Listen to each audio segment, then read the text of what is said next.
ng mangarap. So yun yung kailangan nating paalala sa kanila. And it means so much. Yung ganyang, magugulat kayo, yung isang session, kahit na 10, 20 lang, talagang tinatsaga namin yun. Ito si Junicio, sa isang maliit na grupo lang yan ng 20.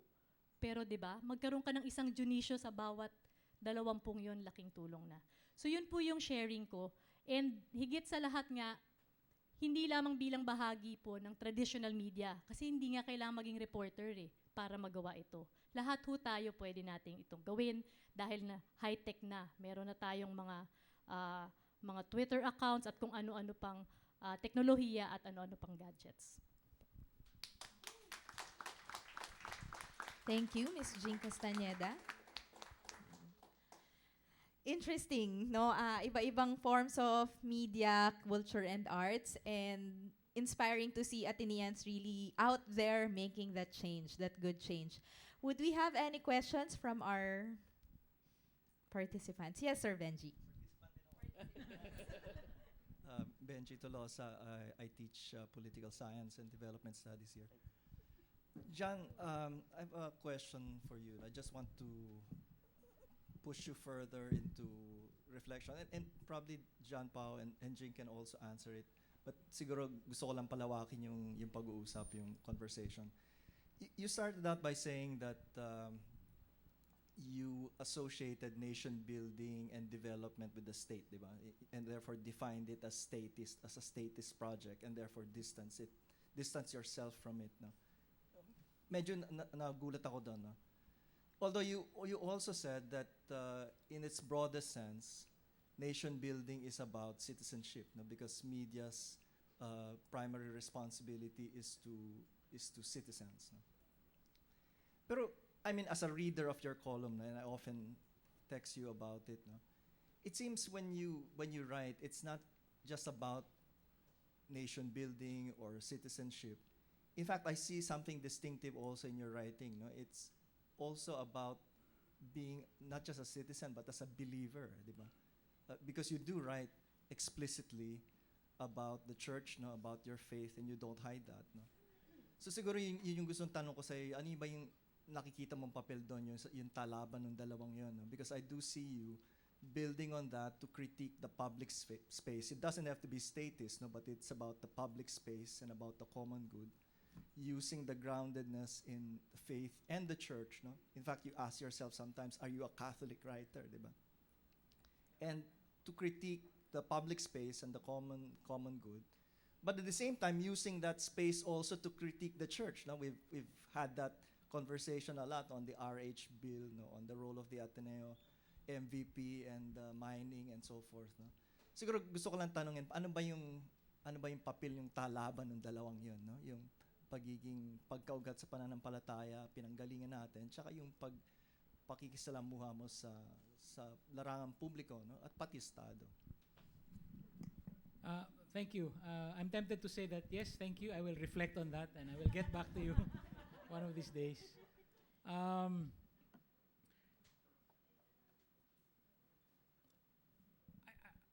don't think I was being clear with myself when I was writing my reflections today. It seems that I was making a distinction between my role as an editor and an editorial writer of the Inquirer, just between us girls. That's my main job. And the image you see of me as a columnist, where I have certainly much more leeway to write. I was really approaching it from the point of view of an editor who is identified with this organization. I speak for management sometimes. I am, in fact, currently engaged in this thankless task of being on the CBA negotiation process, representing management. So I was thinking in those terms that the Inquirer, I can never imagine a critical mass of editors saying, we're going to do something because it's going to be nation building. But you critique media too. Yes, I do, yeah. But basically in the terms of, we're here to build a nation, I'm allergic to it, and I share that allergy with other editors. In fact, many of them were co-opted some of them rather, were co-opted during that time. They were in Daily Express, they were in Times Journal, and I think there was one from the Manila Bulletin. Yun lang eh. I really just wanted to start by saying I feel uncomfortable about being asked to give my reflections on how my Ignatian spirituality or lack of it impacts on nation building. Kasi I really don't see myself in that space. However, as a citizen, I feel obliged to vote. I explain my vote. That's why people think I'm endorsing candidates when in fact it's just my way of saying you should know me and my column from the people I vote into office. Yung parang ganun, that kind of transparency. I certainly do that when I had the privilege to go on fellowships abroad. I am very, very conscious of being a Filipino and of doing the best that I can so that people will say, okay, ito mga Pinoy. Of course, not in Tagalog. I don't know. You're right. Maybe I really need to do some thinking about it, no? But I just have a visceral reaction when I say, I get that a lot, no? People come, pare, tulungan mo naman kami. This is very important for the nation. And I have just an instinctive reaction to say, but I'm a journalist. But I'm a journalist. I see it as a limitation.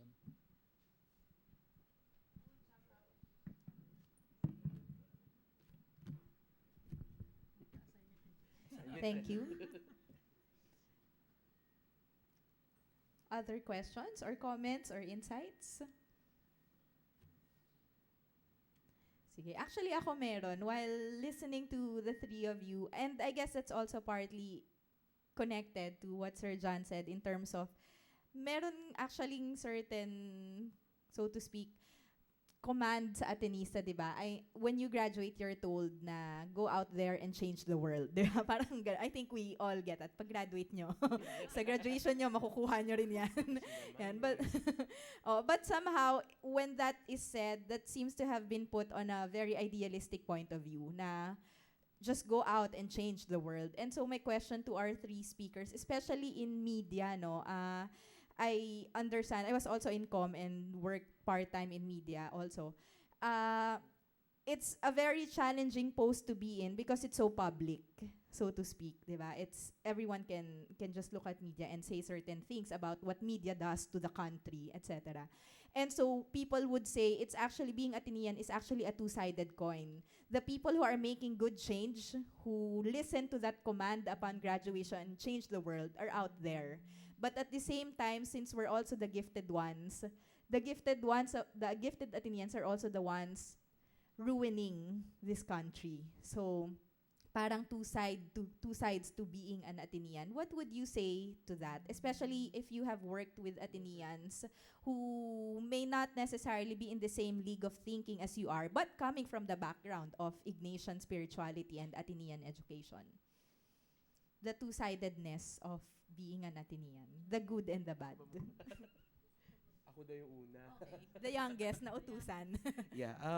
Sa akin kasi, no, when it comes to Ateneans, no, well, patuloy ako namamangha doon sa mga kasama kong mga Atenista, no. Like for example, I work with Yusek Lino Rivera, no. I work with him in the foundation, sa Aquino Foundation, and pag tinatanong, bakit tinatanong ko siya, why would you stay in DepEd, no?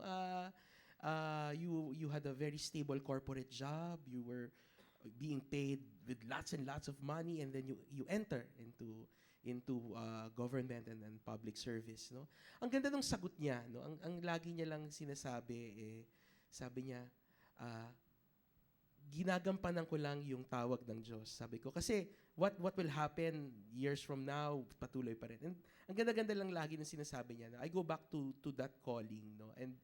And siguro yung mga Atenistang ganun yung mga nakakasama ko, no? And for example, also in Intramuros, no, with for example Mr. Capistrano, no? And when we told him about public school students, and you see that Atenean trait na go, no?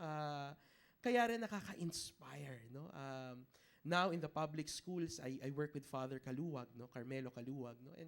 And when I see his dedication and passion na pagpunta sa payata, so talagang interacting with the students, with the teachers, no? And as an Atenean also, parang nandiliit ako, and sinasabi ko lang, there's someone bigger in all these, no? And we just, in our humble and struggling ways, we are just answering to a greater call. Kaya parang yung mga the two-sided coin, so parang nababalance out siya, no? Marami, pero marami rin na tahimik na naglilingkod, no?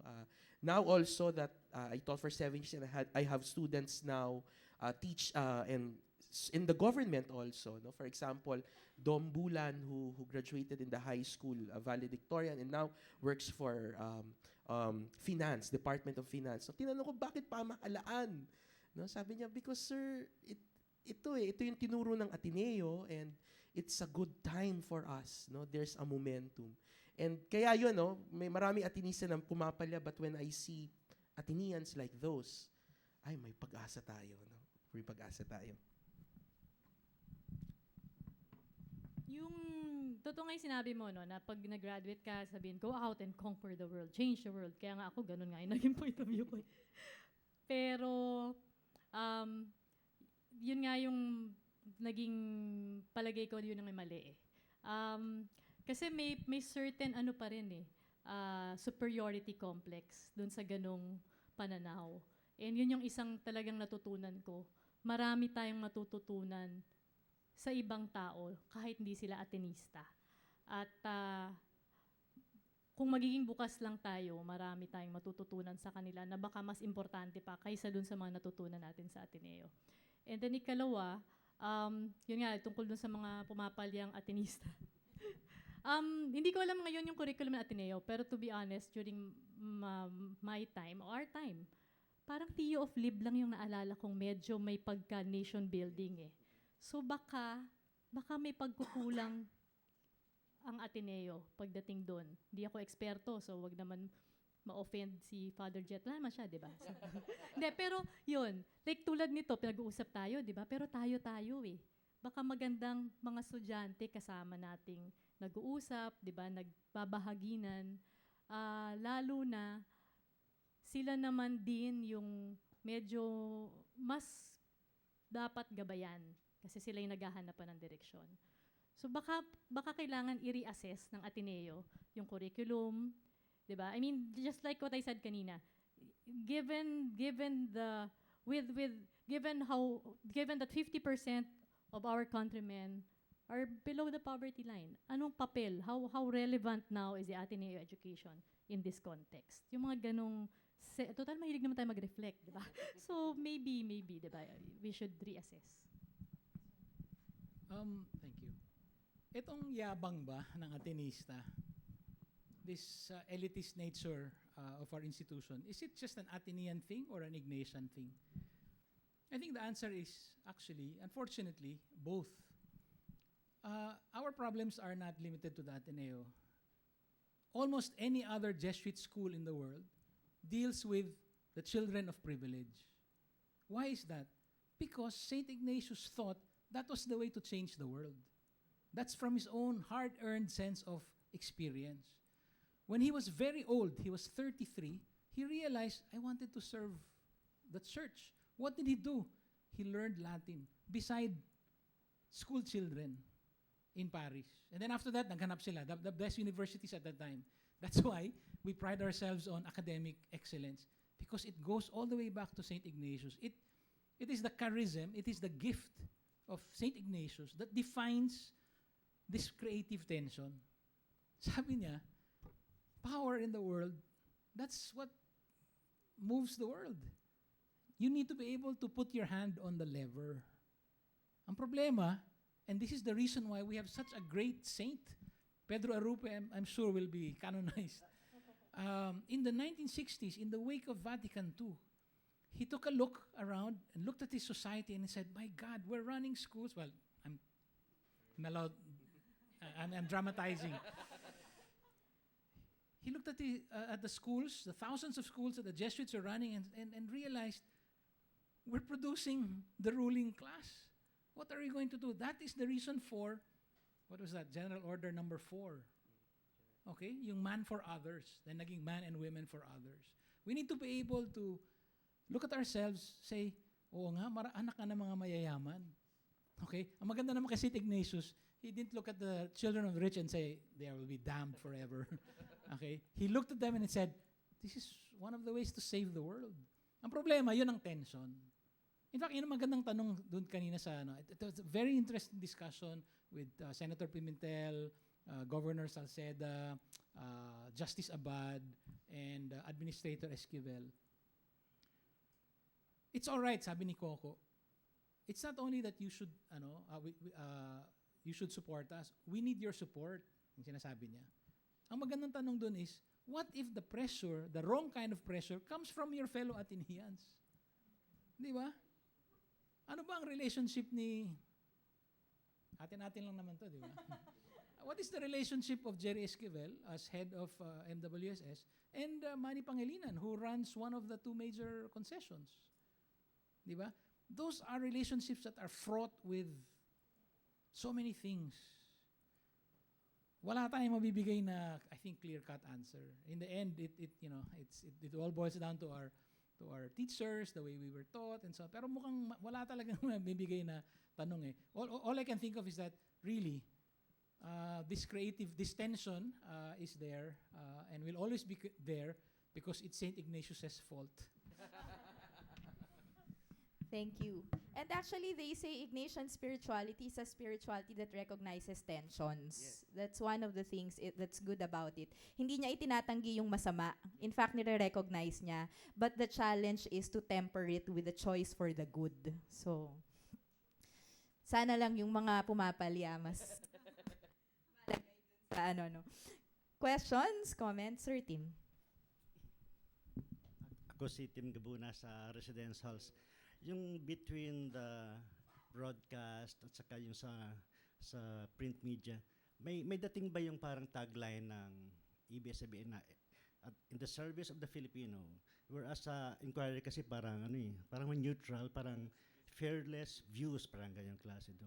So kasama ba yun sa orientation? Mas Ignatian ba yung mass media na ABS-CBN na maglingkod ka sa bayan kaysa neutral, wala kang kinakampihan kundi bring the news as they are, parang ganoon ng klase. Yung ba dating sa kay John at saka kay Jing? Age before beauty daw. Okay.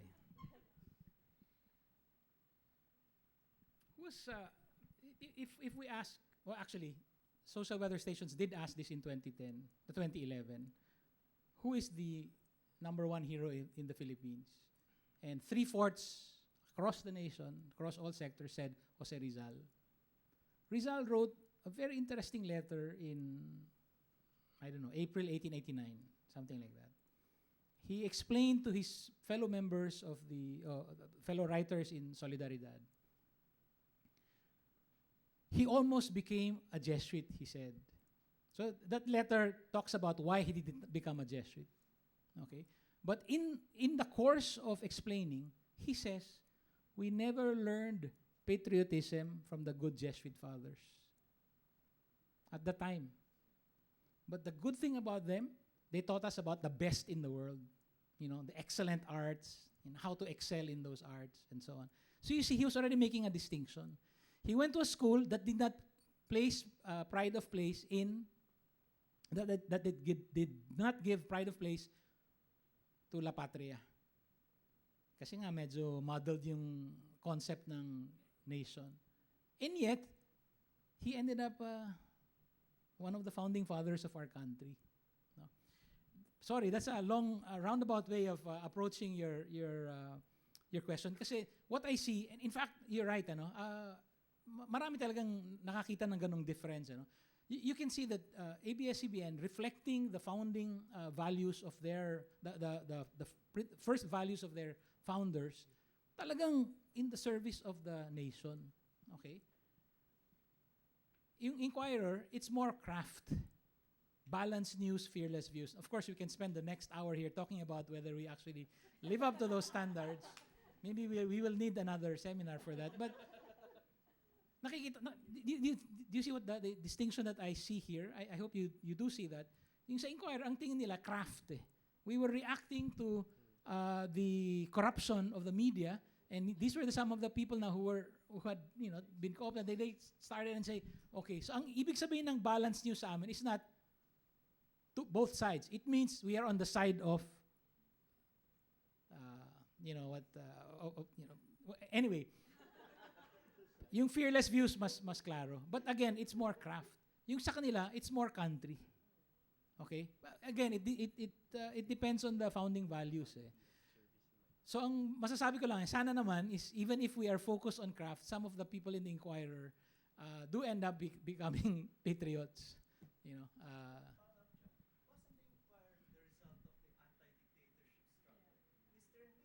yes.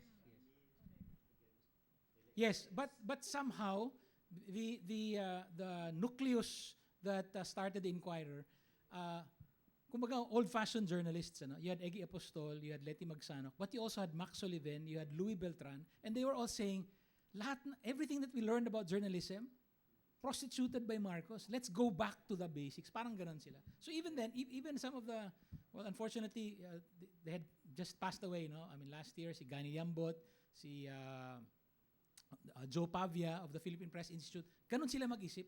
Kung may problema, but may corruption sa media, we have to go back to the basics. Ganon ang pag-iisip nila. I think that shaped our institutional culture. So parang incidental, baliktad, incidental lang yung in the service of the Filipino.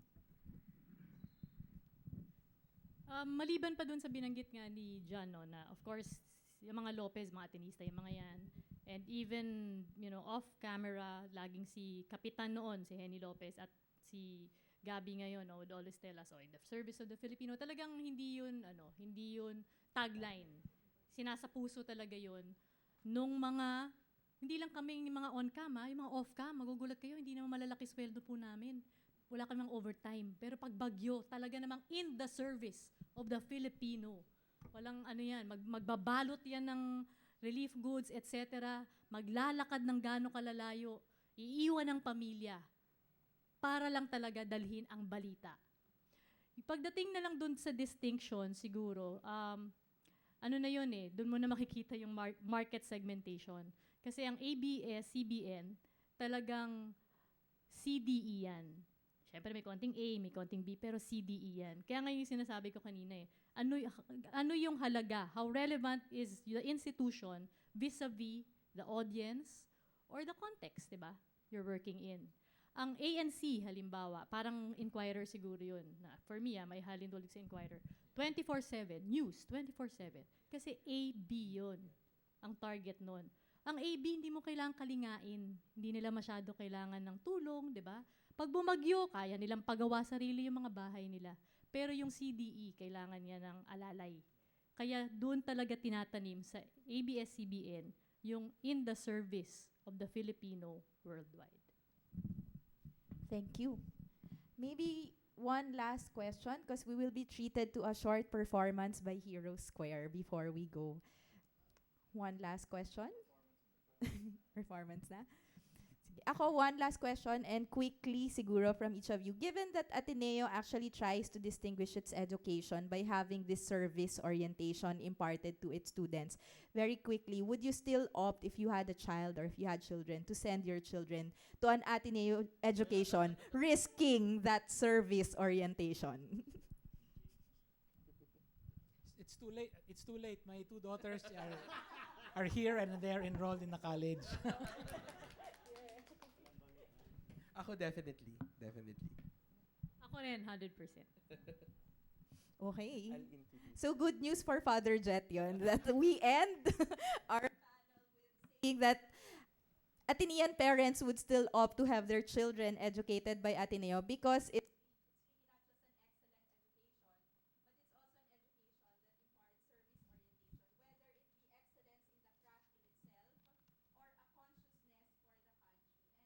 one of the things that we have to realize also, and ako kakagaling ko lang sa Ignatian Spirituality Education workshop that we gave to employees. And we also conduct leadership trainings, which is based on Ignatian spirituality to different companies. And it's really a consciousness of being an Atenean is not just to feel privileged, it's also to feel accountable. Hindi lang siya pribileyo, pero isa siyang pananagutan. At siguro yun yung timbang at na kailangan nating laging tingnan when we talk of Ateneans, nation building, whatever field that. Pasalamatan natin ang ating tatlong speakers, Mr. John Neri, Mr. John Paulo Reyes, and Ms. Jane Castaneda. John Pa will introduce his group, Square. Yan. Opo, para they can set up while I read this short introduction for Heroes Care. Ang kabataan ang pag-asa ng bayan. Paano natin muling bibigyang buhay sa ating mga kabataan ang mga aral tungkol sa kabayanihan at pagmamahal sa bayan? How can we proclaim and relive the story and legacy of Jose Rizal, especially to the young, in a new and vibrant and refreshing way? These are the challenges that Heroes Square try to conquer. We challenge and inspire students of all ages to imbibe and witness the legacy of our Filipino heroes of Jose Rizal in the here and now through the potent and poignant use of multisensory experiences, drama, music, and other media. At the end of every performance, we ask students, if you were to write your own lives, mi ultimo adios, how will it go? What legacy will you leave the country? And so, friends, allow us to share with you a vignette of what we do in Heroes Square. And hopefully, may your hearts be ignited to share the message of Heroes Square. And so, friends, presenting an excerpt from Heroes Square's Ang Huling Paalam ng Gamu-Gamu.